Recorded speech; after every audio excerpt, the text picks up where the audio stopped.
Welcome back, everybody. We are on chapter 4 in Working with the Law by Raymond Holliwell. Chapter 4 is Law of Attraction.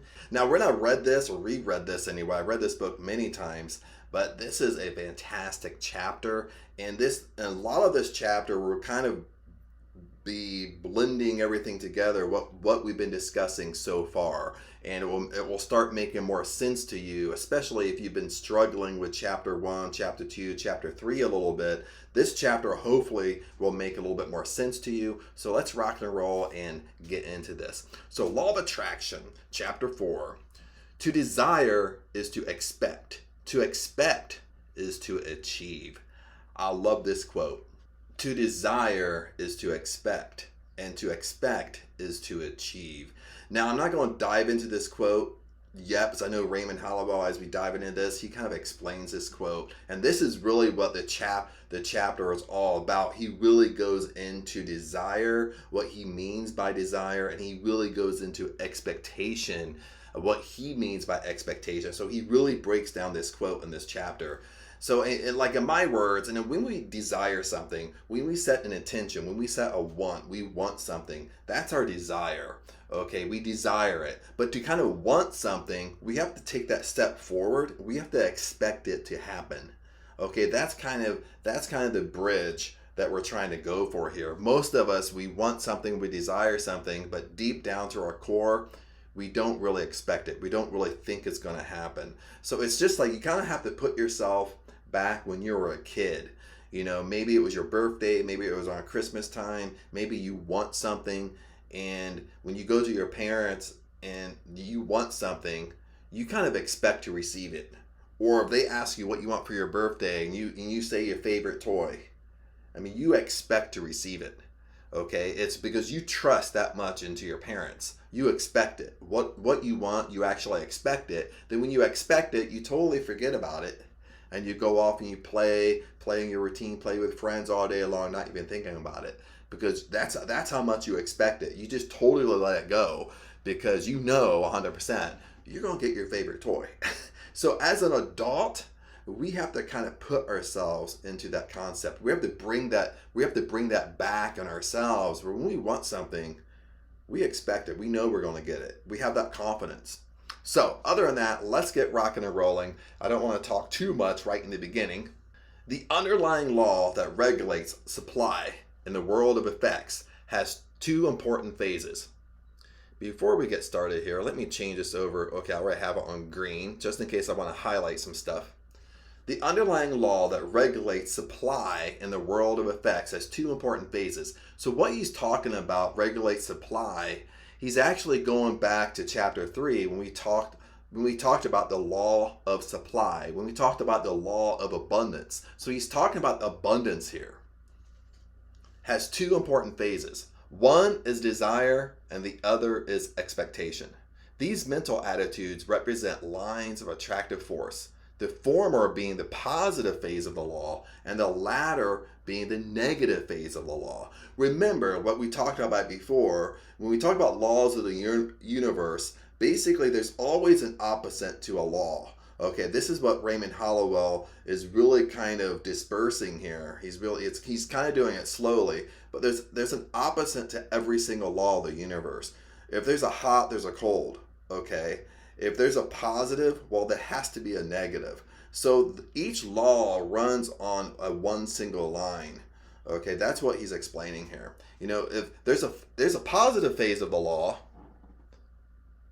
right here, but then also there's a negative phase of the law. While phases must be complied with to obtain the best and greatest results.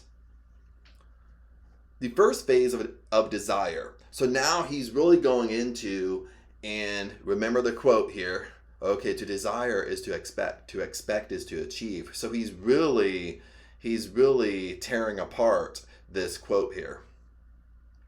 The first phase of desire embraces a positive process of attraction.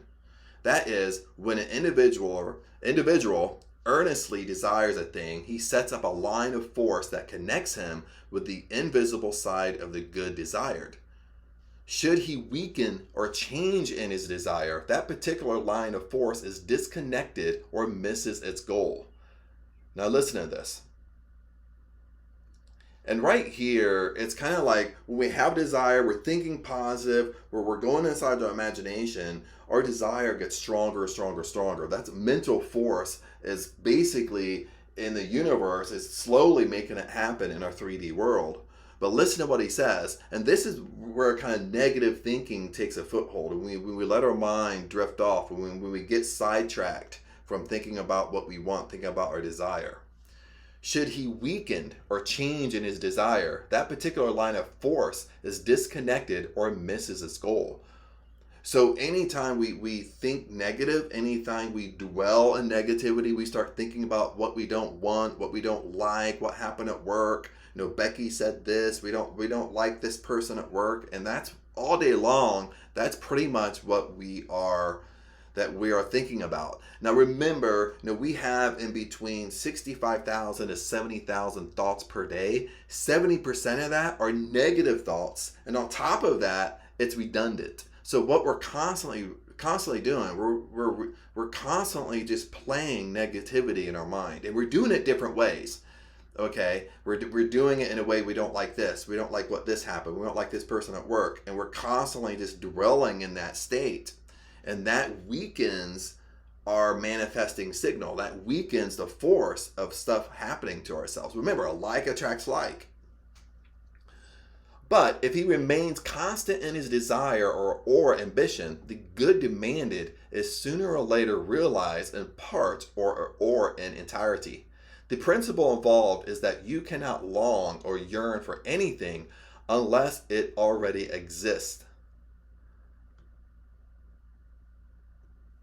I'm going to highlight this. We're going to come back to that.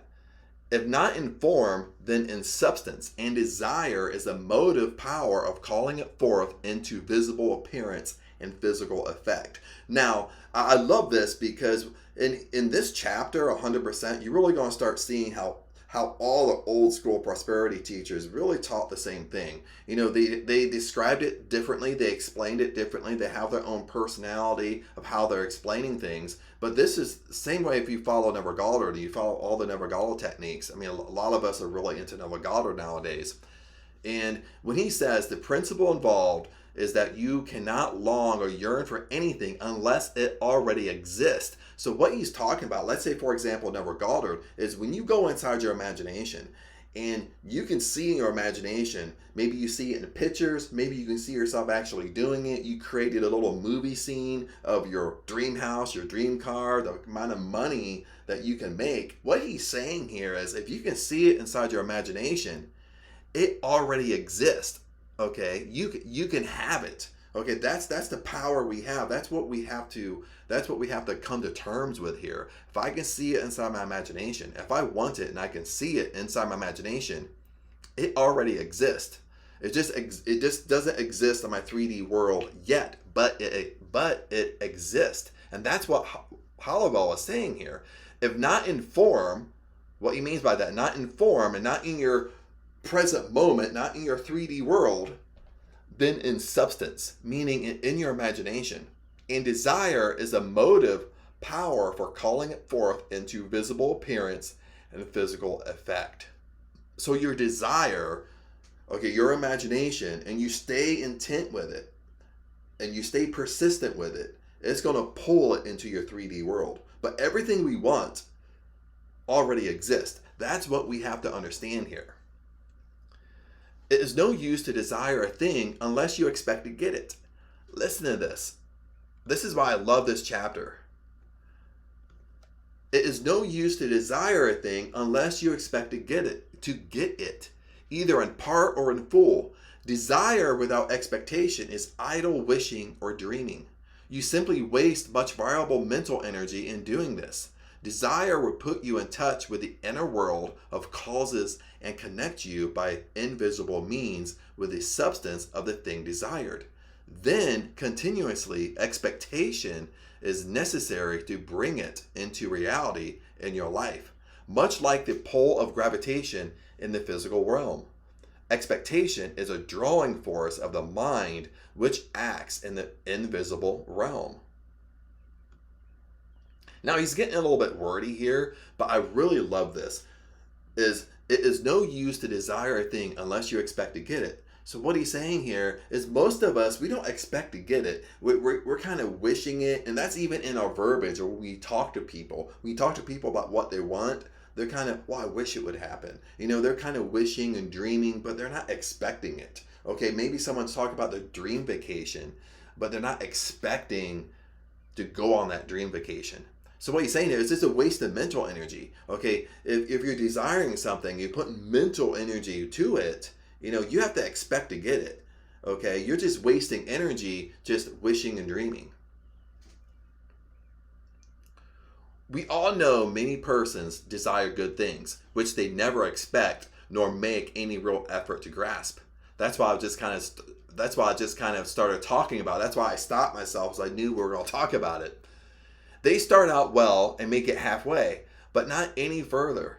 When they learn to comply with the other half of the process involved and learn to expect what they desire, most of their dreams or wishes will steadily materialize. Again, we meet people who expect things they do not want. Now he's reversing it. So basically right here, I'm right here just in case you're keeping up. Basically now he's reversing it. Remember, the law of expectation, okay, the law of attraction, it works on the same plane. Okay, remember, if you have hot, there has to be an opposite. It has to be a cold. Every law works this way. We meet people who expect things they do not want, but which often come. This proves that expectation is a powerful attractive force. Never expect things you do not want, and never desire a thing you do not expect.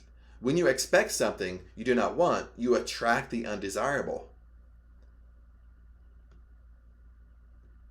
I'll highlight this for you. When you expect something you do not want, you attract the undesirable. And when you desire a thing that is not expected, you simply dissipate valuable mental force. On the other hand, when you constantly expect that which you persistently desire, your ability to attract becomes irresistible. Desire connects you with a thing desired, and expectation draws it into your life. This is law. So remember, he's talking about the laws of the universe. This is law, just like the law of gravity. And I won't go into this, because I know he goes into this more in this chapter. But desire connects you with a thing desired. And the expectation, you know it's going to happen. You know you're going to get it. You don't know when, you don't know the how, okay, but you know it's going to come into your life. This is by law. It has to come to you. But in this little paragraph, what he's explaining, what most of us do, okay, if we want to be a millionaire, we try to desire it, but we really don't believe it, okay? But a lot of us will desire things that we really don't want. And this is a very, very easy trap. Okay, this is so easy. It's a so easy trap for me, is that what we end up doing is we think about something we don't like. Immediately when you think about something you don't like, if you don't like your boss at work, and you're watching this, you immediately think about your boss at work, and you immediately go into the negative, thinking about what you don't like. Then you're playing that kind of that mental movie in your mind, inside your imagination. And then off of that, we start attracting things. We start expecting that oh, I'm gonna have a bad day today, or what mood my boss is gonna be in. If he's in a bad mood, this is gonna happen. So we start expecting the worst. And what happens is it ends up happening. It ends up coming true. So expectation works. Expectation works for us, but most of the time it's working against us, because what we're expecting is on the negative side, not on the positive side.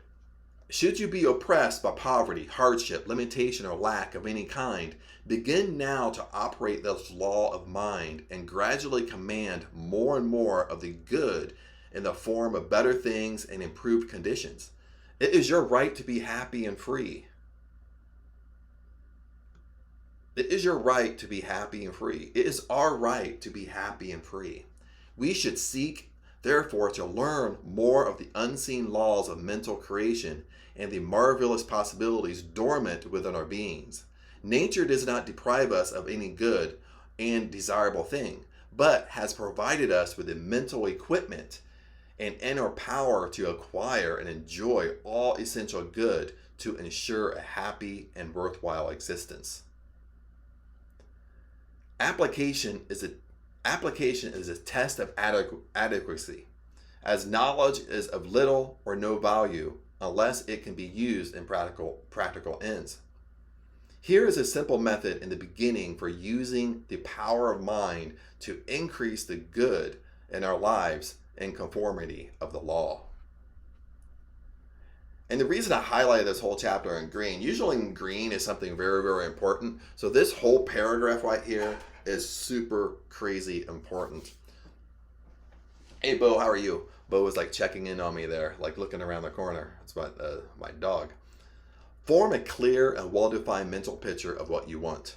Now, this is where it really comes into, even if you follow Joseph Murphy that wrote The Power of Subconscious Mind, you follow Neville Goddard, it's really no matter, the old school prosperity teachers really taught on the subconscious mind, how to influence the subconscious mind here. They really, even Neville Goddard taught you set an intention, you go inside your imagination, you drifted off to sleep. The reason why you drifted off to sleep thinking about what you want is because that's how you influence the subconscious mind. So you're really going to see, all the old school prosperity teachers, what they teach, inside this kind of big paragraph here. Form a clear and well-defined mental picture of what you want. What he means a mental picture, you're going inside your imagination. Okay, so form a clear and defined, well-defined inside your imagination of what you want. You can see yourself doing it. Do not specify its particular form or how it shall come. So what he's talking about here, don't control the how. When you go inside your imagination, you go straight to the end. Okay? If you want your dream car, you already have your dream car, driving your dream car. So it's not don't go inside your imagination and try to figure out how you achieved it. That's not the purpose here. That's what he's saying. Don't think about how it will come, but simply desire firmly and gently the greatest amount of good in that direction. Avoid a tense state of mind or any condition of strain or anxiety. So I'm right here, like avoid a tense state. So what he's talking about here, if I can get it highlighted here, avoid a tense state of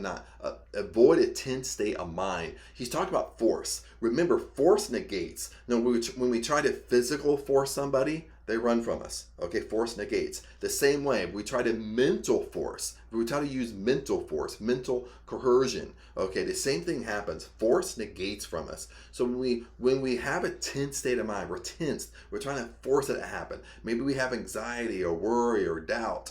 That's going to keep things coming from us. We have to be in a very relaxed state. It is better to do your mind picturing in odd moments when in a quiet and restful conditions. Let the idea or plan of good unfold into vivid mental picture, much the same as though it were moving a picture upon a screen. Do not force the thought, as pressure causes congestion and confusion. So here he talks about force. He just says it in a different way. Do not force a thought, as pressure causes congestion and confusion. Okay, when we start forcing something, force negates, but also confuses us. Same way if we start thinking about multiple things at the same time, same way we keep on changing our mind, it creates confusion. And when you have a confused mind, it doesn't know what to bring to you. The calmer and more peaceful you are, the better the results. Listen, the calmer and more peaceful you are, the more better the results. It's about being calm. Even if you're an entrepreneur and you work, okay, lots of times entrepreneurs, we work under stress. We work under anxiety. We don't work in a relaxed state. Okay, we work under stress and anxiety because we're trying to make money. Okay, that stress causes money to run away from us. Because we're in a way we're kind of forcing it. We're working under force. We're not working under a relaxed state. This is something I really want to do. I'm super relaxed, so forth and so forth. So it works in many different ways, no matter how many ways I want to explain it. The main thing is to hold the thought. The main thing for you right now is to hold your intention, hold your thought, hold what you want, hold it in your mind, don't give up. Then proceed to nourish your desire or want with a calm, confident conviction that what you seek will come. As you persist in a state of mind, the good desired will tend to gravitate towards you. It may come almost at once, as in respect to little things of less consequence, like an invitation, a book, or meeting a friend on the street. Or it may come by degrees over a period of time, according to the clearness and strength of your demand and the particular form of good desired. In the meantime, I'm right here. In the meantime, be reasonable and practical and do what you can to promote its coming.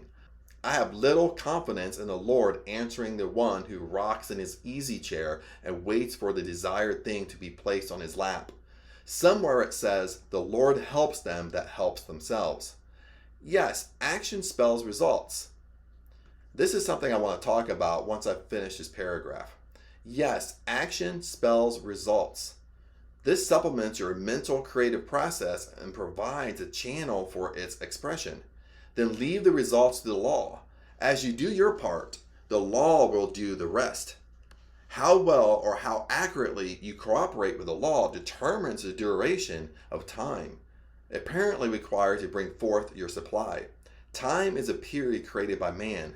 Nature knows no time and always responds in present and in the now. So there's two things I want to talk about here. I want to talk about time. Okay, and I'll just kind of highlight that. And I want to talk about action. Holliwell in this chapter will go and explain action, what he feels what action means. But what he's saying here is that we can't just sit in an easy chair and not do anything. We have to take some sort of action, okay, and to get what we want. But what I want to say here, most of the time when we're talking about force negates, most of the time the mistake that we make is that we take forced action.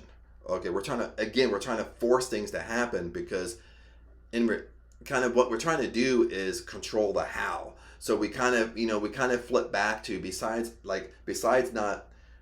forgetting about the how, because if I'm not controlling the how, I'm kind of open to the universe bringing it different angles to me. Once I control the how, I'm only looking at one angle it's going to come to me. So it kind of stops the whole manifesting process. And most of us, what we're doing is we're taking action, but we're taking action in a way of controlling the how. Okay, the way I like to explain action is intuitive action. Anytime we set an intention, anytime we set a want, we go into our imagination and we do this for a period of time. What we pay attention to, lots of times I'll just stop taking action because I'm waiting for that intuitive impulse. I'm waiting for my intuition to tell me what to do. I'm waiting for that gut feeling or that little thought that comes to you, do this. And that's where you take action. You're taking intuitive action. You're listening to your intuition. You're not taking forced action. Now let's talk about time. Time is a period created by man. Nature knows no time and always responds in the present, in the now. So what Holliwell is really talking about here is time is created by man. What he's talking about is really with time and in our 3D world and what we want. What we end up doing is everything has a sequence. There's a sequence of results. Okay, there has to be step 1, step 2, step 3, step 4, step 5, step 6. Okay, like if I want to get a better job, there's always I have to follow a sequence of events. Okay, that's basically what he's talking about. That time is a period created by man. We've created this sequence. Okay, but what he's saying is nature, the universe, God knows no time, and it always responds to present in our 3D world and in the now. So what he's saying is, if nature, God knows no time, is that which is also our subconscious mind. Remember, our subconscious mind, nature, God, is very, very illogical.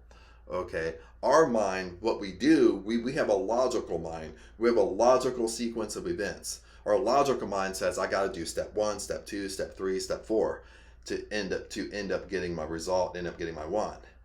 But the nature, God, the subconscious mind, knows no time. It's very illogical, meaning that we could be in step 1, but we could jump to step 6.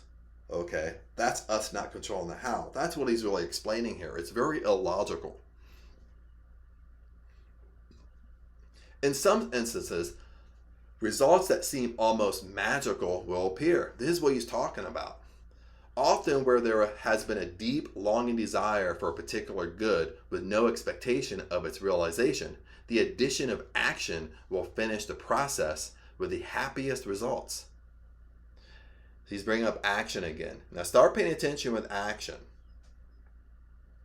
In fact, you are always on the right side of the law when you combine the two essentials of desire and expectation. You operate a hidden intelligence that puts you in touch with the actual ways and means of materializing your desires. The principle underlying this process of attraction is as sound as demonstrable as any principle in the science of mathematics. We all employ it every day, more or less, but usually unconsciously and therefore imperfectly. Finally, do not desire or demand what rightfully belongs to another. I love this. Finally, do not desire or demand what rightfully belongs to another. So what he's talking about here is technically there's no competition. Okay, you don't have to compete, because if you really believe, like in chapter 3, the law of supply, the law of abundance, there's no competition. Abundance is for all. Abundance is your birthright. Okay, there's always supply around you, so there's no need to be competitive. Then what he talks about, there's no need to basically, take from somebody else, try to take from somebody else to make it yours, try to steal from other people. That's what he's really talking about, stealing ideas and stuff like that. Like we're trying to take from somebody else, take from another company to make it ours. Finally, do not desire or demand what rightfully belongs to another, in the sense that such a one would suffer a deprivation. Only desire that which will round out your life to make it fuller and happier. So listen, only desire that which will round out your life to make it fuller and happier, and almost that which will enable you to help others into better and happier conditions. Aim to be normal in your demands and use the intelligence with which God has endowed you in discriminating between rational and irrational demands. The innate desire of your being is for harmony, satisfaction, and plenty. The innate desire of your being is for harmony, satisfaction, and plenty. These conditions will be obtained more and more in your life as you live in accordance with the law. Now remember, when he's talking about law, remember in the very beginning, especially in chapter 1, he describes what he means by law. Law means God. That's another word for God, the universe, the subconscious mind. Okay, but basically law is another word for God. And constantly expect a continuous increase of good as evidence of your growing faith in the wisdom and all sufficiency of the great source of all good. The mind is a magnet and attracts whatever corresponds to its ruling state. Listen to this. He's saying it in a different way. The mind is a magnet and attracts whatever corresponds to its ruling state. So this is where you kind of get like attracts like. It doesn't matter if it's positive or negative. Whatever you focus your mind on, it's a magnet. It's going to attract to you. If you focus on what you don't like, it's going to attract more of what you don't like. Or it's going to attract more, like very, very similar things of what you don't like into your life. It might not be exact, but it's going to be very similar to what you don't like. So your mind's a magnet and attracts to you whatever corresponds to its ruling state. The ruling state means are you constantly thinking negative? That's your ruling state. That's your dominant state. That's what your dominant thoughts focus on. Or you over here think your dominant thoughts on positivity, your intention, what you want, what you like, your hobbies. Whatever we imagine in mind, whatever we expect and think about, we tend to bring into our lives the things and conditions that are in harmony therewith. So here he just explains it. The mind is a magnet and attracts whatever corresponds to its ruling state. Whatever we imagine in mind, whatever we expect and think about, we tend to bring into our lives the things and conditions that are in harmony with it. So here, think about it this way. What, if you're in this definition here, how he's explaining it, you can put, if you focus on the positive, it's going to link harmony with it, and that's going to bring more positive things in your life. But the reverse is also true, because positive and negative is on the same line. It's the same law. Okay, so if you think negative, you think about stuff that you don't want all the time, and that's your dominant ruling state, more of that's going to come to you. That's by law. That's how it's going to work. It doesn't play favorites. Okay, it is what it is. And that's what you have to understand here with the laws of the universe. The laws of the universe don't play favorites. Science has a convincingly proven an existence and constant operation of the law of mental attraction. For this reason, everyone should be doubly careful about how and what he thinks. So for this reason, he's saying, hey, you got to be careful about what you think about. You got to be careful about what you let your mind dwell on. Okay, because most of the time, it's so easy to dwell on the negative. I don't know why that is. It's so easy for our mind to drift off on what we don't like. Every day I go outside and I take a walk. It takes me 45 minutes to an hour. Okay, right now I'm in Ohio, walk down to the bridge and comes back. It's about a two mile trip. Okay, I'm just walking it, but it takes me about 45 minutes to walk 2 miles. So, but if I'm not careful, I can drift off on what I don't like. I can think about something I don't like, and I dwell on it. And next thing I know, I've walked down and back for 45 minutes to an hour. All I did was think about what I don't like. And I'm just being transparent with you. It's so easy to drift off like that and kind of get caught up into it. And that's what we end up dwelling on for many hours throughout the day. Our predominant mental attitude is a primary cause of most everything that comes into our lives. So if we don't like what's happening in our life, we don't like what's coming into our life, it's always going to come back to the law of the mind, what our predominant thoughts are. That's what he's saying. And the sooner we realize this truth, the sooner we shall begin to improve our lives and progress.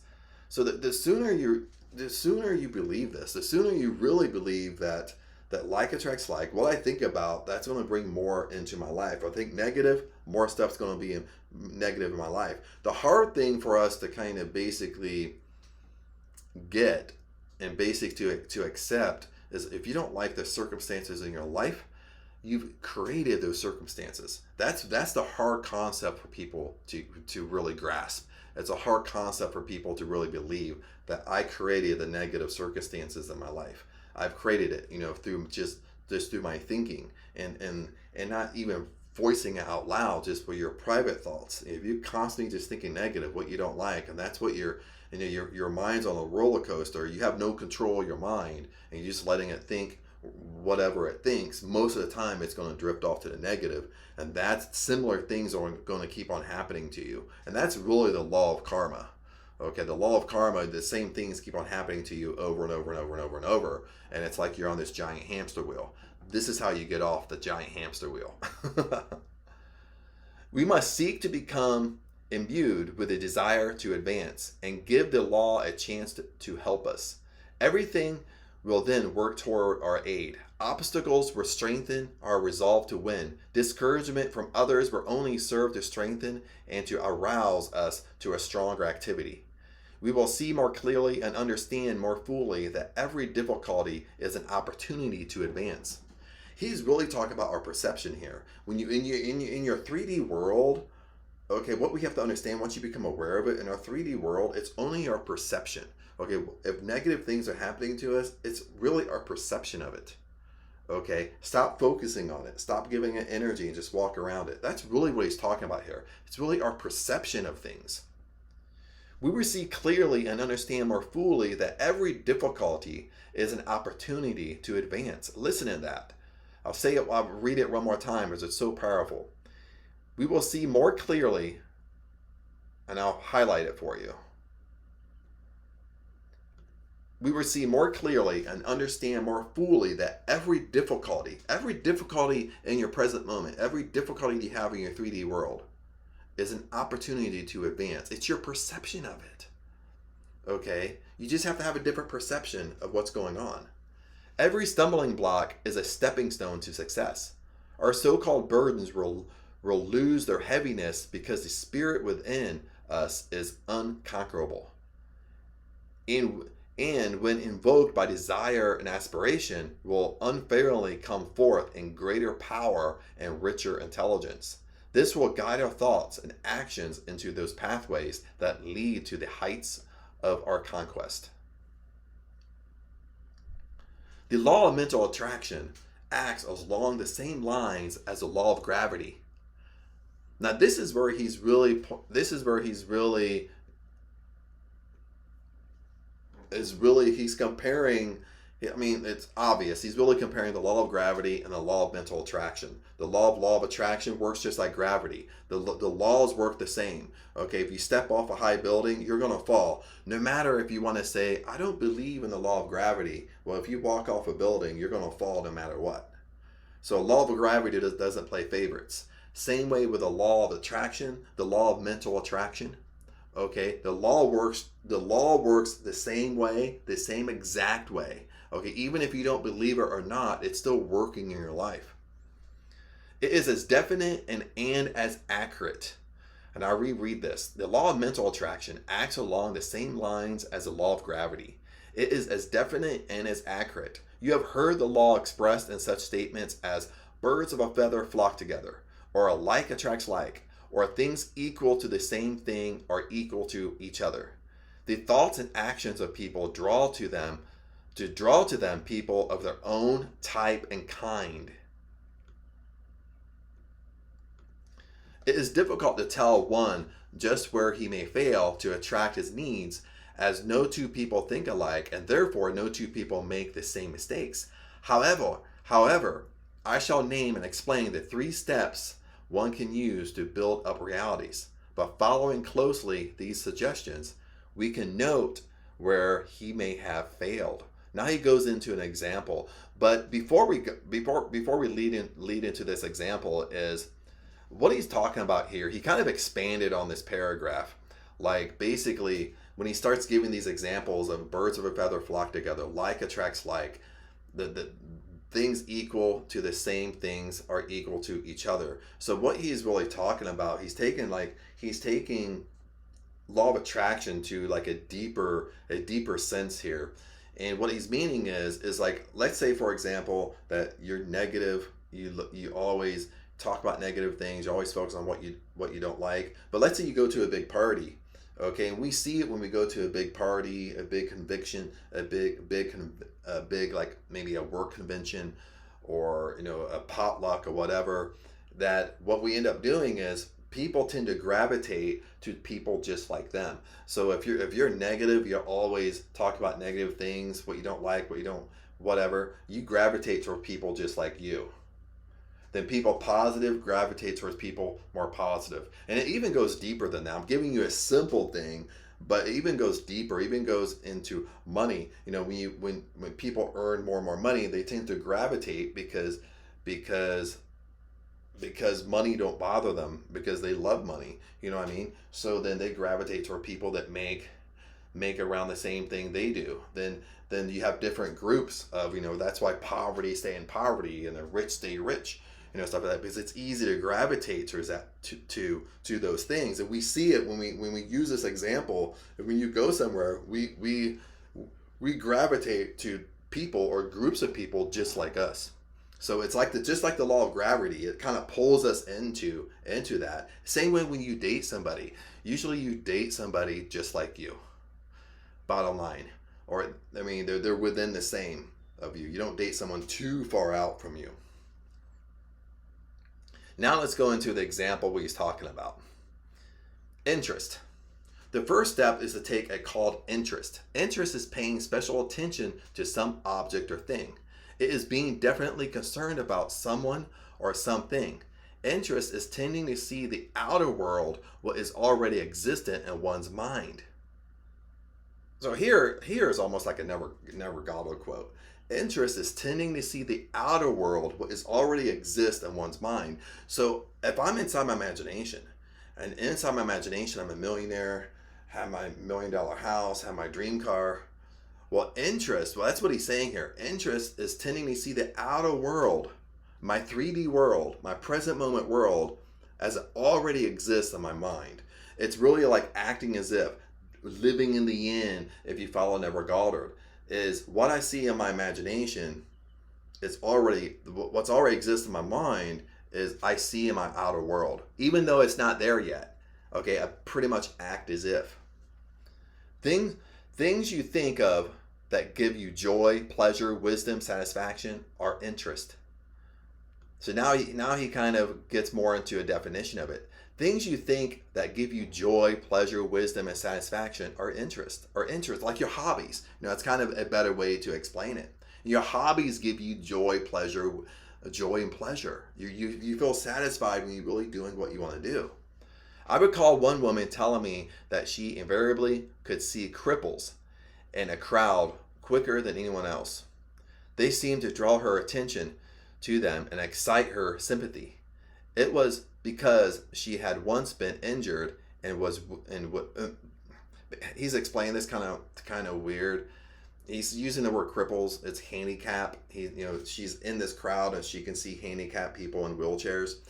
I mean, because she in her life was once in a wheelchair. It's kind of like worded differently, and I'm stumbling over my words.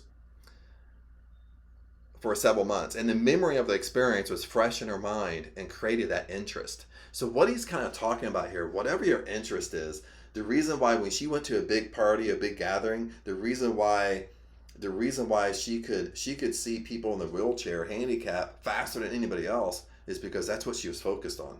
Okay, and she was focused on it because she felt sympathy for them because she was in a wheelchair for several months herself. So what you're interested in really is focused in your 3D world. You notice it versus somebody else. You might go to a party and you never notice them because that's not what you're looking for. Okay, it's the same thing. Let's put it in another way here. Then we'll go off on the purple, and he'll explain more in an example. Is let's say when you want your dream car, and you start focusing on your dream car, it becomes an interest. You start focusing on the color and exactly what you want. Then all of a sudden, you always start seeing your dream car on the road, on the freeway. They've always driven there. They've always been there. But now all of a sudden you're focused on it. You start seeing it. Okay, what we focus on, we tend to see. That's pretty much what's happening here. Our interests are largely individual because we do not think alike. One person may find interest in some things that another would fail to see. Recently, and that's what he's talking about. Recently, my wife and I went out exploring along a dried up riverbed of a desert. And this is an example, but he really ties this example on what he's really meaning. So really listen to this example, even though you think it doesn't relate. Recently, my wife and I went out exploring along a dried up riverbed on the desert. She was especially interested in collecting bright stones containing gold, silver, copper, and iron that are commonly found in this country. I, in turn, was looking for gourds that I knew would grow wild where there had been moisture. I was interested in gathering the kind that the native Indians used in their hogans, and particularly the kind they selected for their ceremonial dances. So there they were together. She was walking about picking up these rare stones, and I was looking around for the vines that held these gourds. I didn't even see the stones, and I'm sure she didn't see many of the gourds. So here he's doing an example, but he's doing an example of your interest. Like what you're focused on, what you're looking for and focused on, you're going to see, but you're going to ignore everything else around it. So he's given this example of him and his wife. They're looking for two different things, but he doesn't see what she's looking for, and she doesn't see what he's looking for because they have different interests. So there we were together. She was walking about picking up these rare stones, and I looking around the vines that held the gourds. I didn't even see the stones, and I'm sure she didn't even see many of the gourds. Both walking together, yet we were seeing differently because we were looking for different things. We see, and listen to this. This is where, right here. This is where he starts tying things together. We see in life that which interests us the most and pass blindly by that which is of little of no interest. So I love this. This is kind of the metaphor of his whole example. We see in life that which interests us the most, and pass blindly by which we have little or no interest. So we see what we're really interested in. That's what we see in life. Anything else that doesn't fit we have little interest in, it just blindly goes through us. It's like it's not even there. Same way like your dream car. You've never seen your dream car on the freeway before. Once you set an attention of your dream car, all of a sudden you see it in the first day. It is here in this simple practice that many of us be making our mistakes. Listen to this. It is here in this simple practice that many of us may be making our mistakes. We may be so interested in things that are not prosperous, joyful, and healthy that we pass by the very things we desire most and overlook the means of our health and prosperity. With our interest so engrossed in seeing the lesser, listen to this. This is where he's flipping it on us here.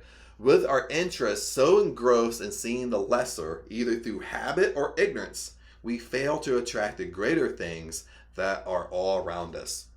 So I bring it up here. This is where I'm at. And I'm going to reread this and I kind of explain it because I think it's so powerful. You need to listen to this again.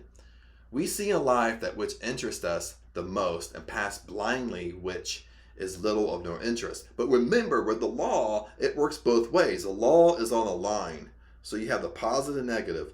Okay, you have opposite and you have opposites attract. Okay, if there's a hot, there's a cold. Okay. So here in this simple practice that many of us may be making our mistake. How are we making this mistake? We're making this mistake is because what we're doing is we may be so interested in things that are not prosperous, joyful, and healthy. So basically we're saying our mind's negative. We're focused on things we don't like. Okay, we're focused on things we don't like, and that's what's coming to us. Rather than focusing on things we like, okay, then we give so much energy to focusing on things we don't like. We're focusing on things that basically steal our joy, steal our health, and we can't see the abundance around us. We can't see greater things around us, okay, because we're so focused on what we don't like. It's the same principle he gave. Your attention will focus. You're able to see what your attention gives you. But if your attention is on negative, what you don't like, that's the only thing you can see. And you're passing by every day. You're passing by abundance every single day.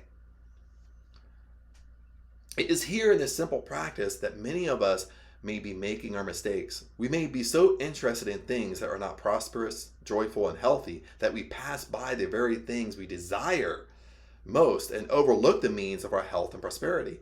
So we're just walking by the things that we like, we enjoy, because we're so focused on what we don't like. With all of our interest so engrossed in seeing the lesser, seeing the negative things, seeing the things we don't want, either through habit or ignorance. So he's saying either we do this by habit or we do it because we don't know we're doing it. We fail to attract the greater things that all around us.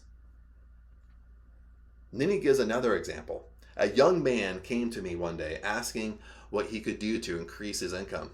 He was dissatisfied with a meager earning. I learned that he was an electrician. His work occupied several hours a day. He liked his home, enjoyed his garden, his newspapers, and occasionally stepped out socially. I thought he was getting well paid for his efforts, and I told him so. I added that if he wanted more earnings, he would need to stimulate his interest and be deserving of it. God feeds the birds and supplies an abundance of food, but he does not put the worms in the bird's mouth. The bird must go out and search for the food.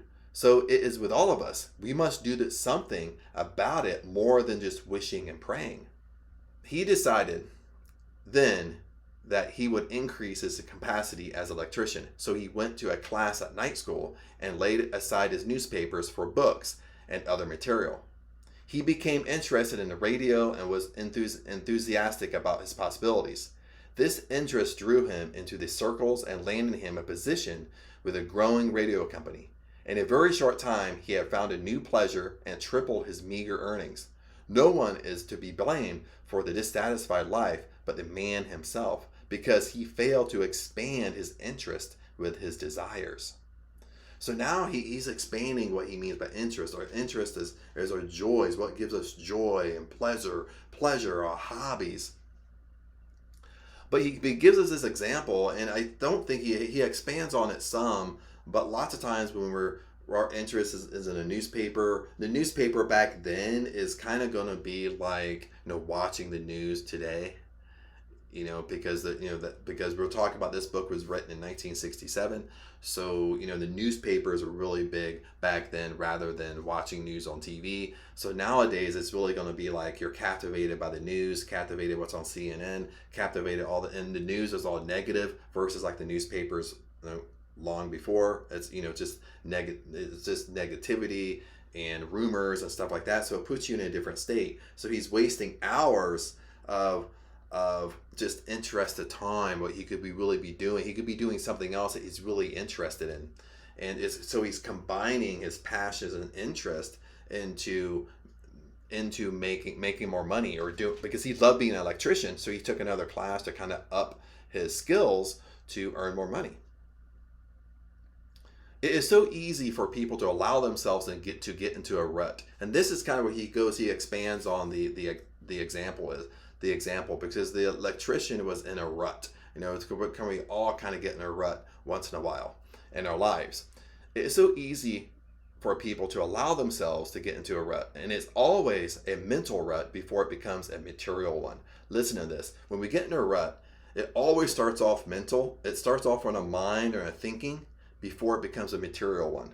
People drift along unknowingly, unconsciously, and aimlessly into unhappiness and blindness. A very lovely person came to me with a problem, the like of which has caused many a woman to give up and lose the very thing she wants most. This woman had a nice home, a well-providing husband, many servants, and 2 fine sons to be proud of. So basically she was rich and wealthy. Well, the husband was rich and wealthy, and of course she lived there. But with all that, she was most unhappy. When her boys were growing up, she devoted all her time to their training and care. Now they had been married and were making their own homes. While she was so tied at home, her husband was becoming a successful man. And this took him out to his clubs and made new friends of other women as well as men. He was quite occupied with his interest. He came home at nights, but most of his weekends were spent elsewhere. Here, she was with a big house and servants, plenty of money, but no love or happiness. She realized the breach was widening, and knowing that soon her husband would want a divorce, she was forced to seek a way out. After a lengthy analysis, I learned that she had a spark of interest left in art and literature. Listen to this. So her hobby, her interest, her passions was art and literature. And this is a trap that most of us fall into. He didn't really explain it so much here. It's just imagine this for a second. Okay, she's married. The husband, they're either wealthy or they make a great living. They have a couple of servants, especially back in the 1960s. And I don't know how far back he's even going with this example. But they're wealthy. And, she doesn't have to work. She lives at home. She raises the kids. So all her focus, all her interest, she gave up her hobbies, what she likes to do. All her focus, all her interest with the kids. Now they're grown. They moved out. They're starting their own families. So now, like, when that happens to us, like in real life, that now, like, she's kind of in this, mediocre phase a little bit because she hasn't done her hobbies and interests for so long. She's unhappy now because she don't know what to do. She's been away from her hobbies, doing what she really wants to do for so long that she don't know what she likes. So he's working with her. Holliwell's working with her, and he finds out that long ago she really loved art and literature. So that's what Holliwell recommended. So recommended that she take a trip abroad for the summer to see new sights and plan a busy winter with new studies. So that's what he recommended to her. So he said, after a lengthy analysis, I learned that she had a spark of interest left in art and literature. So I recommended that she take a trip abroad for the summer to see new sights and to plan a busy winter with new studies. She returned feeling refreshed and anxious to begin the work. She joined a literary club and liked it. Gradually, she worked into a small dramatic parts until one day her interest burst out into a flaming desire to go further with work. Home, servants, loneliness all receded with a new ambition. In short, she advanced into radio work and has been very successful. Her sons are proud of her achievement. Her husband has become almost jealous with his attentions, and her happiness is supreme. You see, one must keep up some interest. One must keep his mind active and keen in order to avoid losing one's attractiveness and satisfaction. Our highest interest should govern our thoughts and not material things. The material things are only the means through which we express our interest. A strong magnetic power is founded upon a strong idea or principle. This idea or principle directs our interest, and this is, in turn, develops our inner power of attractiveness.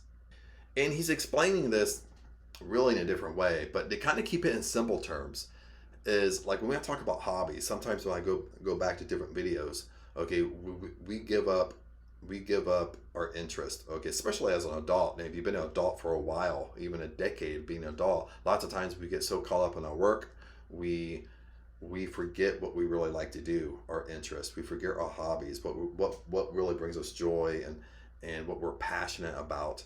Lots of times it happens when we get into a serious relationship. A lot of us, have almost like the nice guy syndrome or the nice girl syndrome, or we're an empath where we're really giving up what we want to do to make the other person happy, and we do this for years, and then all of a sudden we become unhappy, but we end up blaming the other person. But it's not the other person, it's us. Okay, and I'm not talking about a narcissist relationship, an empath relationship. I'm talking about normal, healthy relationships here, and and we tend to blame the other person, but it's really us, because what has happened is our dissatisfied is because we gave up, we lost our interest, we lost our hobbies, what brings us joy, and we stopped doing them. Okay, and this is the example he gave goes right along with that. Is really, when we talk about law of attraction manifesting, we have to combine it within our 3D world of doing what we like, doing what brings us joy, what makes us feel abundant, what makes us feel happy, and doing more of those things. That's what Holliwell is talking about here. A young woman now he's giving a different example by a young woman whom I know very well and shall always prize as a friend, is not as beautiful a girl as far as beauty goes, but she is most attractive. She has a wide circle of friends and verily charms them wherever she goes. When asked one time what it was she possessed that seemed to cast a spell over her admirers, she said, "I can't accredit it to my physique, nor to my brand of cosmetics, but I believe it is because I love frankness, truth, and pure mind." Examples can be told of men and women who have attained success and fame because they were loved and lived some principle of good. To live such a principle and to follow it with interest will, according to the law, always attract good.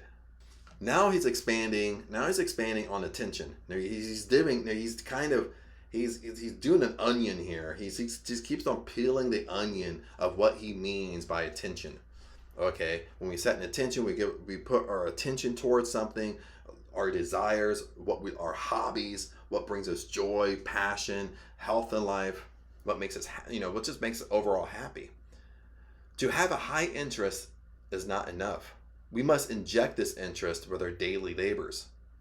Listen to this. To have a high interest is not enough. We must inject this interest into our daily labors, meaning that when we go out through the day, no matter if we go to work, we must combine these two together. It's not a separate entity. Okay, we live compartmentalized most of the time. Okay, that's how we've been taught in school. When we go into the medical industry, I used to work in the medical industry. The reason why they can't, it's hard to come up with. I have to be careful what I say here and a different terminology. The reason why disease is getting out of control is they compartmentalize everything.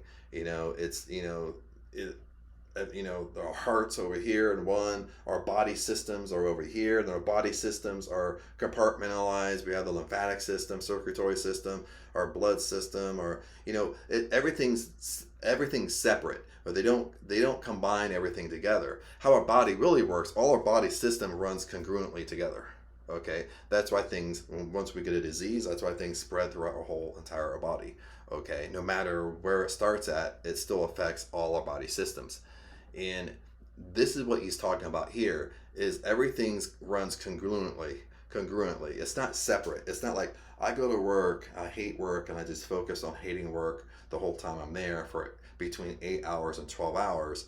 And what I love to do and passions has to be some other time. What he's talking about, you got to combine those things. You have to combine it together. It runs congruent. Our attention must portray our interest. And the keener our interest, the more intense will be our attention. It is our interested attention that draws from the outside world such facts as are formed in the mind. As we direct our attention to our interest, this magnetizes our power of attraction, which draws to us much of the same type as of thought. When much of our interest is taken up with our full attention, we shall find that most of our petty and selfish leanings will be absorbed by our higher interest and will be steadily progress. I kind of stumbled over my words there. I do apologize. Some of this is kind of old school how he writes, so it's not how I actually talk. But let's kind of expand on this a little bit. When much of our interest is taken up with our full attention, we shall find the most of our petty and selfish learnings. So basically what he's saying is our interests, our hobbies, what we enjoy, if it takes up we're really fused with it, it takes up our attention. That's what we're focused on. Even we're focused on for 2 hours. This is why I love to enjoy a hobby. I'm super focused on it. Okay, if you combine it and do this the right way, what he's saying is when you're super focused on what brings you joy and happiness, okay, all the negative thoughts can't come into you because can't come into you. If you're used to thinking negative, okay, you're not going to think negative in that moment because all your attention is on what you're doing. And if you're doing what you love, you enjoy, what you want to do, and you live in present moment, I think that's probably the word I really want. You live in present moment and you give all your attention to it. All the negativity dissipates from your mind. You're not focused on it no more. So that's what he's talking about here. I recall years ago when I was yet a student at the university that I would often pass through the terminal of Williamsport, where a certain man had his offices and was then a junior supervisor for the Pennsylvania Railroad. Often it would be after working hours when I passed the building, and frequently it would be late in the evening. Yet, I would see his office lighted and find that he was busily engaged in finishing up some important work. It seemed that he lost himself in his interest for his work. Now he's combining. See, he's given examples and combining it. It seemed that he lost himself in his interest for his work, and all his attention was drawn to the benefit his employer. Years passed, and the day came when I met that man and knew then why he had been steadily promoted from one position to a better one. Today, he is next to the vice president of the largest railroad company in the world. Whatever he did it with all his might, and in main, and his attention never wandered from a job until he thought it was well done. I learned from him that he did not wander when he would get his next raise in pay or change in a position. He just worked, and he said, and the advancement came without worrying about it. See, this is what he's doing. He's giving a kind of a working example, but I'm kind of flipping it a little bit. And even for our hobbies, no matter what we like to do, if you're a gamer, you're so in tune to gaming, your attention is into gaming, and that's all you're focused on, gaming. When you play a game, you're so focused on it, you're not thinking about anything else. And what he said here is he just worked, and he said, and the advancement came without worrying about it. His advancement came without worrying about it. Like when you look at law of attraction, look at manifesting, and you you want your dream house, you want your dream car, you want a huge salary, you want to be a millionaire. Okay, you set an intention for it. You go inside your imagination. But in your 3D world, you combine your interests, you combine your hobbies, what you like to do, what brings you joy and everything in your 3D world, in present moment. You combine that. And when you really focus on your hobbies, you really focus on what you like to do, what brings you joy, what makes you passionate. What happens is you're so happy, you're so joyful, and you're not worried about how you're going to be a millionaire. You're not worried about how that dream car is going to come to you. You're not worried about how that dream house is going to come to you, because you give up the how. You're so focused on what you love doing. And remember, like attracts like. Remember, law of attraction is really an emotional game. It's your emotion. So you're feeling happy. You're living in the moment. It's bringing you joy, love, happiness. That's what attracts to you. Now, right down here. I believe another young man expressed this law in action years ago when they thought it was impracticable idealism. He said, "For whosoever will save his life and will lose it, whosoever shall compel thee to go a mile, go with him twain. Whosoever will find himself great must render great service. Whosoever will find himself at the top must lose himself at the bottom. The big salaries are paid to those who travel the undemanded extra mile. The man whose attention becomes lost and his interest will grow to worthwhile accomplishments." So I love that. That's what we've kind of been talking about here. And I'm kind of explaining it in different ways than Holliwell. Because the reason why I'm explaining it this way is because a lot of us kind of give up what we like to do. A lot of us give up our hobbies. A lot of us are not doing anything we enjoy. We're just kind of going stagnant through life. The man whose attention becomes lost in his interest will grow to worthwhile accomplishments. Like when you get lost in things you like to do, you will grow in your accomplishments. You will grow into what you want. Emerson said, "See how the mass of men worry themselves into nameless graves, while here and there a great unselfish soul forgets himself into immortality." So, it's really living in present moment, but you're losing yourself. Because it's just like a kid. This is what I really bring up. It's just, especially if you have kids, you really see kids do this naturally. Like when they're playing imagination, whatever they like to do, they lose themselves in it. They're so focused on it that they lose the concept of time. They lose the concept of what they want, because they just lose themselves in it, because that's what they really like. That's what they really enjoy. Yes, you say, I know of men who had such advantages and opportunities to forge ahead, but they didn't succeed as your friend. Now they had influence and money and brains, but somehow they did not reach the top. Granted, they had all the material and physical advantages that any average man might need to skyrocket to the pinnacle of success, yet they lack something within themselves. The source of cause of all successes lies hidden deep within the mind, and one must give one's attention and interest first principle and then to fact. What do I mean? Let me highlight this, okay, or unhighlight it so we can see it. So what he's talking about, he's really kind of playing devil's advocate.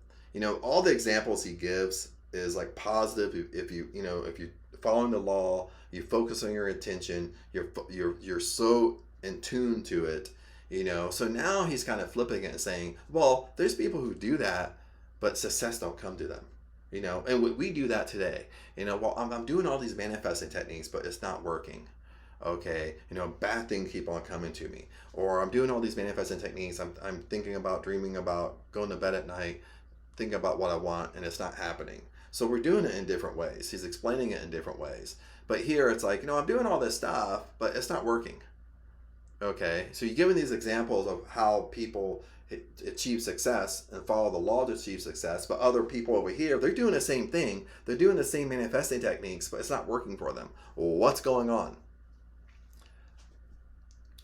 And he says, the source and cause of all successes lies hidden deep within our mind. Now he's talking about our deep rooted beliefs, and our deep rooted beliefs really comes from as a kid. Remember, our beliefs are formed by the age of 7. By the time we're at age of 7, our beliefs are formed, and that's really what's running our lives. Today, if you're 30 years old, well, your beliefs you've had since you were 7 years old. They could be deep rooted negative beliefs around money, around success, depending upon how you were raised and what you saw and what you heard growing up. And one must give one's attention and interest first to principle and then to fact. What do I mean? Now he goes on to explain what he means by this. If you believe in honesty, then you support the principle of honesty with all your attention. You direct this attention to do and think all things in an honest manner. If you should have an opportunity to cheat or steal from another, you adhere to your principle and refuse to take advantage of what may seem a trivial thing. They always seem trivial in the beginning, but that is only the beginning. Such trivials grow with a cancerous rapid.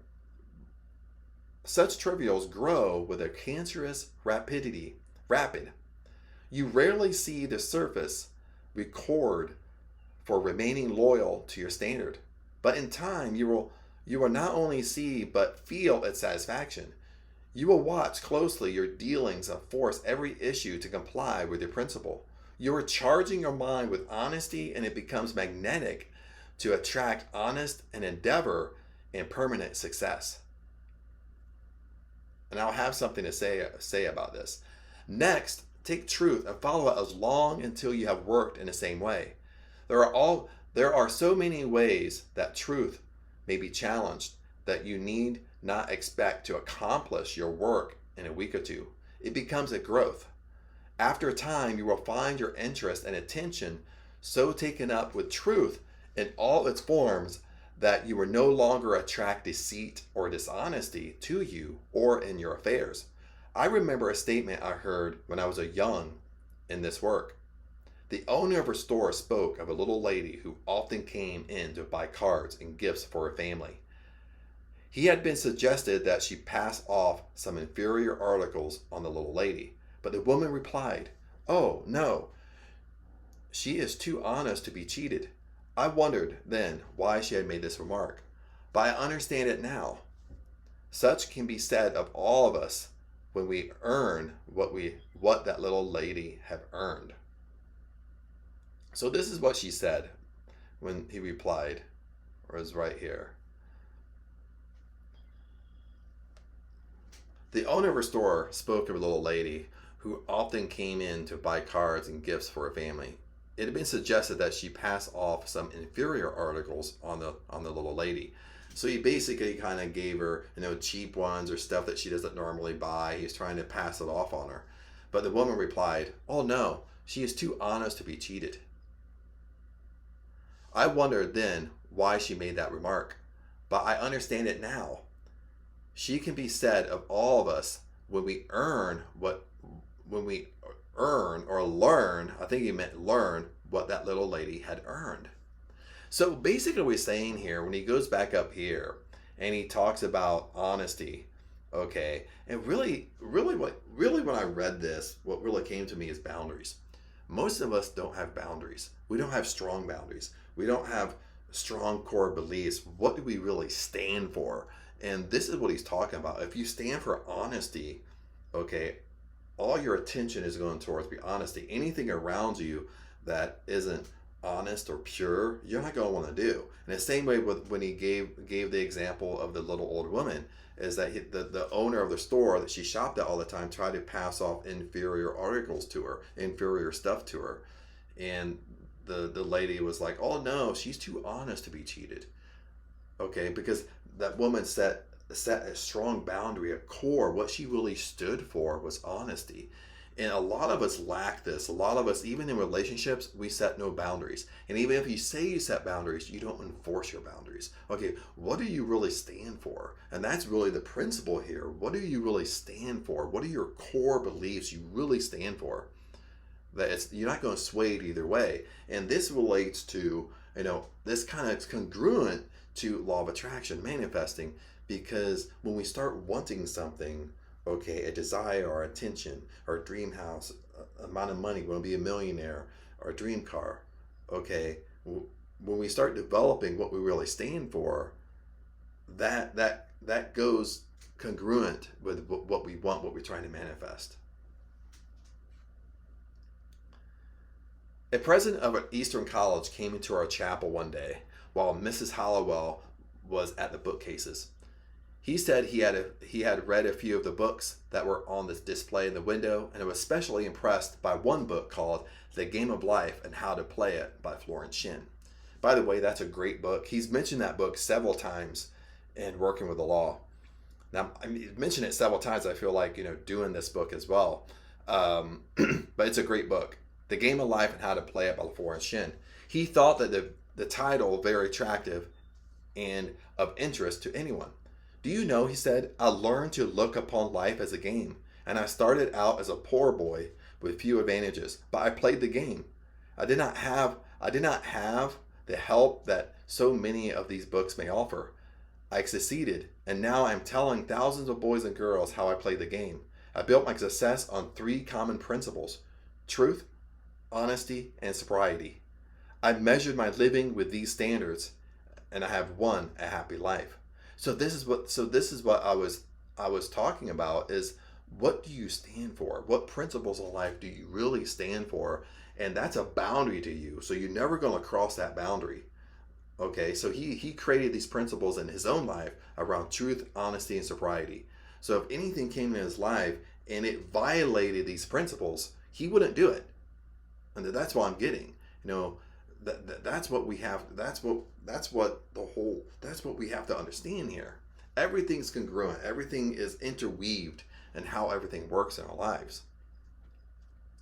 Set up a standard or a measurement for yourself if you have not already done so. So this is what we've been talking about the last 5 minutes. Set up a standard for yourself. What's your standard in life? What are the rules you live by? Take one thing or one thought at a time and build upon it. As you strive to give your attention to some constructive interest, you will cease giving so much attention to a lesser one. You do not have to work over the things as some folks may do. They go about treating against dishonesty and the like when they should adjust their minds to be free from thinking and fearing dishonesty. The law requires us to make the correction within ourselves. Listen to this. I'm right here. The law requires us to make the correction within ourselves, and if we do our work there, it will proceed to work for us outwardly. It is our thought which stimulates interest and directs our attention. Therefore, let us not wander away from the source and cause of attracting the things we do not want. Expectation. Now we're almost done here. We only have probably a half a page left. Now he goes on an expectation. The whole time we've been talking about desire, and he's really expanded on the word desire. Now we're going on the second phase of the verse, is expectation.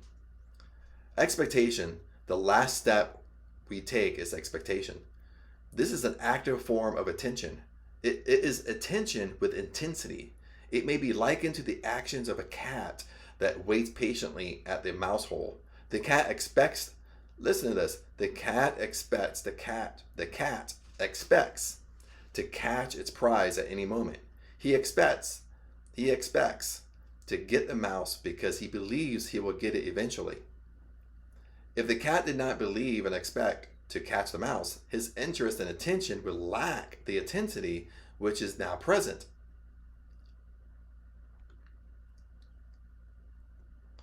Listen, I believe I'll read this one more time and expand on it. If the cat did not believe and expect to catch the mouse. So if you do not believe and expect to get your attention, you do not believe and expect to get your dream house, for example, your interest and attention would lack the intensity which is now present. So your intensity to get that, because you don't expect it, is going to be way less. It's at this point you're just wishing and dreaming. His energies would not be so actively called forth. When you believe in the probability of success in your undertaking, you experience the keenness and interest in your work. This interest is intensified with expectation and anticipation. So that through this, you will draw to you the success you are working for. Your expectation must be built upon the interest and attention. So let me change the color here. I like how he wraps this up. Wrapping it up a little bit. Your expectation must be built upon your interest and attention. So, you must really believe in expecting that you're going to get what you want. And all your interest, all your attention is focused on that. Okay? The lesser it gets, the more the probability it's not going to come to you. When the widow came to Elijah and asked his help to meet a problem of finance that meant the freedom or slavery of her two sons who were to be held for her husband's debt, Elijah promptly asked for what she had that could be converted into money. She had nothing more than a pot of oil, but that was something. So Elijah told the widow to collect other vessels from her friends and go into her home and there pour out what oil she had. She poured the oil until all the borrowed vessels were filled, and when she had filled the last one, the oil stayed. There was not a drop left over. They followed the routine of the lesson, and as she reached the last vessel and the end of her expectation, she found the supply shut off. She was able to receive only as much oil as she had expected, and her expectation was measured by the number of vessels she had collected. Elijah had set the law to work. Listen, he's combining this. Elijah had set the law to work, but she had determined how far it would go by her thought of expectancy.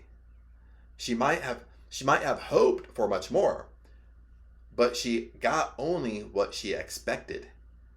If you are working for success, health, or happiness, you may wish for a lot, but you will only enjoy as much as you were able to expect. If in your heart you doubt or fear that your need will be met only in part or not at all, you can know that you will receive that much and no more. When you pray for one thing and then fear and doubt that you will receive it, you diffuse your mental forces and can attract only what the lesser thoughts believe and expect. This is almost a power of prayer here, and he's combining it with a law of attraction as well, manifesting, no matter what you want to say. When you pray for one thing and then fear and doubt, it's almost like when you want one thing, when you set an intention, okay, you're going inside your imagination, then in your present world, in your present moment, you're just full of fear and doubt that you will receive it. You don't really believe it. You diffuse the mental forces and listen to this, and you can only attract what the lesser thoughts believe and expect. You will only attract what your lesser thoughts really believe and expect, because you really don't believe to get that dream house. You really don't believe to get that dream car. Okay? You only get to you kind of your lesser thoughts. And the reason why the lesser thoughts come to you is because that's what you truly believe and that's what you truly expect. You expect to get that. You don't expect to get the greater good or the greater good of what you want. A prominent doctor was asked why it was that he was able at times to reach causes or a prominent doctor was asked why it was that he was able at times to reach cases that others had failed to reach. He said, "I never expect a patient to be too far gone not to survive. I fish around in my mind for some idea of what to treat, and sometimes those ideas are very simple or strange, but the moment something inside me clicks, I accept it and use it." He said he had never failed to help a patient when he firmly expected his recovery. So here's a doctor, and he's taken cases that probably pretty much most doctors have declined or basically said it's uncurable, so forth and so forth. And he's take these cases because his expectation going into it that there's no patient too far gone. Okay, there's no patient too far gone to survive. Okay, and he set that expectation, and he helped, a lot of patients because just how he went into it from his mind, his mental mind. When we charge our thoughts so firmly with the idea that there are no failures, then we expect success. Our mind becomes strengthened with our conviction, and like a magnet draws to us through the principle upheld whatever desire is uppermost at the time. The desire is to expect, and to expect is to achieve. Now he ended the chapter. Now we're at the end of the chapter. He ended the chapter with the same quote. To desire is to expect. To desire something, to set an intention. Okay, you have your dream house, a dream car, $1 million salary. To desire that is to expect. And to expect is to achieve. When you expect something to happen, you expect to get it. Okay? And I'll read this one more time to wrap this up. When we charge our thoughts so firmly with the idea that there are no failures, then we expect success. Our mind becomes strengthened with our conviction and, like a magnet, draws to us through the principle upheld whatever desire is uppermost at the time. So we draw to us whatever desire. What he means by uppermost, he always uses kind of weird, it's not weird terminology, but it's more older school terminology. Is what he's talking about uppermost, what desire uppermost is, remember, if we have a desire of lack, it's not going to happen. A belief of lack, it's not going to happen. And that's our firm belief. And then that's basically what's going to come to us is lack, and what we want isn't going to come. But it's always our uppermost desire. That's what he's talking about here.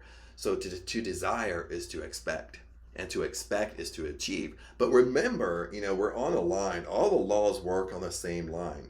Okay, and I said this over and over and over, and because we need to kind of get this, is that there's always an opposite to the law. Okay, if there's hot, there has to be a cold.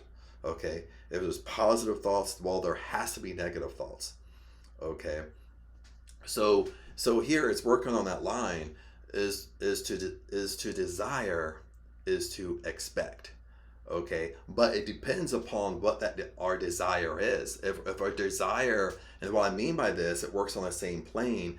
We can have a desire of our $1 million home, our dream car, a salary, given to charities, a certain lifestyle, and we really expect that to happen.